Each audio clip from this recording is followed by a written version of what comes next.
বেহাল রাস্তার দশা, রাজ্য সড়ক অবরোধ করে বিক্ষোভ গ্রামবাসীদের।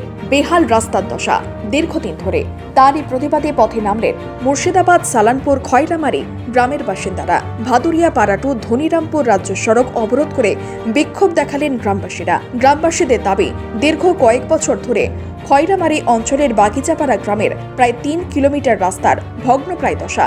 গ্রামবাসীদের অভিযোগ, একাধিকবার জনপ্রতিনিধিদের জানানোর পরও কোনো সুরাহা না মেলায় বাধ্য হয়ে আজ রাস্তায় নেমে ব্যারিকেড সহ গাছ ও আগুন জ্বালিয়ে রাস্তা অবরোধ করে বিক্ষোভ দেখায় তারা। পরিস্থিতি সামাল দিতে সাগরপাড়া থানার ওসি বিশ্বজিৎ হালদার পুলিশ বাহিনী নিয়ে পৌঁছায় ঘটনাস্থলে। পুলিশের কথায় রাস্তা অবরোধ তুলতে নারাজ হয় গ্রামবাসীরা। বিক্ষোভকারীরা দাবি করেন, যতক্ষণ না রাস্তা করার আশ্বাস দিচ্ছেন ততক্ষণ রাস্তা অবরোধ করে বিক্ষোভ দেখাবে।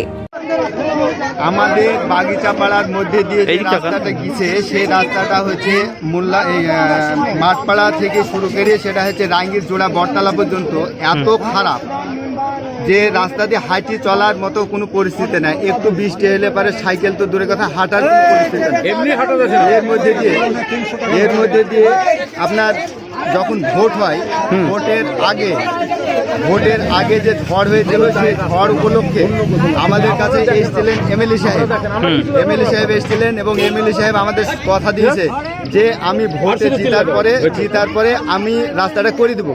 তারপরে জিতার পরে এই জনসাধারণ অনেকে আছে জিজ্ঞাসা করেন যে এমএলএ সাহেব খয়রামারিতে একদিন রাস্তার উপলক্ষে এসছে কি? কোনোদিন কাউকে জিজ্ঞাসাও করেনি যে রাস্তাটা হবে কি না হবে। তার জন্য আমরা পথ অবরোধ করেছি। আজকে আমরা চাই যে রাস্তার একটা সুরাহা চাইছি। মিটিং হলো, মিটিংয়ে ডাইরেক্ট এমএলএ কে বললাম যে আমাদের রাস্তাটা কি করলেন।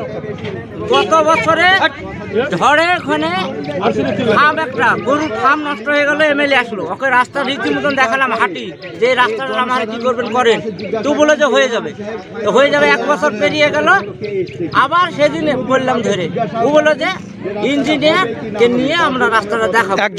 যে একটা ফসল আছে আমাদের, সেই ফসল তুলতে যে জায়গায় 200 টাকা খরচ, সেই জায়গায় 2000 টাকা খরচ করে আমরা ফসল তুলতে পারিনি।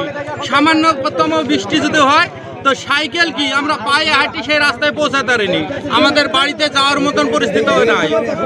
বাজার ঘাটে আসবো, আপনার প্যান্ট পরে আসতে পারবো না, 1 হাঁটু কাদা হয়ে যাবে, 1 কোমর গর্ত রাস্তার ভিতরে।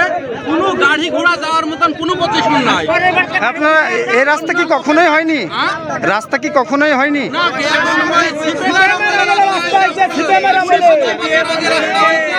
সেই রাস্তায় এখন মধ্যে হয়নি। আমাদের ভোটের আগে প্রতিশ্রুতি দেয় রাস্তা করব, সেই মেম্বার প্রধানকে আমরা পাশ করায় রাস্তার আশায় যাহা ভোট হয়ে পেরিয়ে যায় আমাদের কথা বলে যায়। ওখানে কত মানুষের বসবাস মনে করছেন?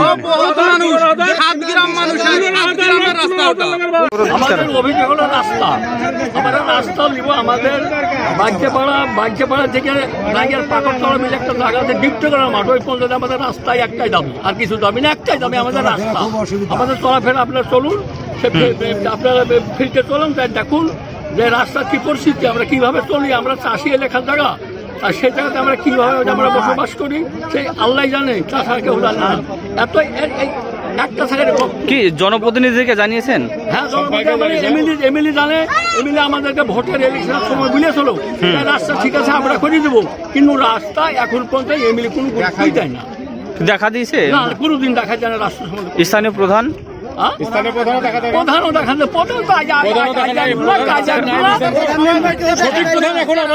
কতক্ষণ চলবে আপনাদের অবরোধ?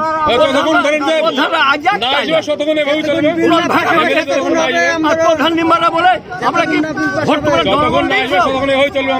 কি জনগণ ভোট দিয়েছে, আমার নিজের আমরা বহাবুল আমরা নিম্বার হই এরকম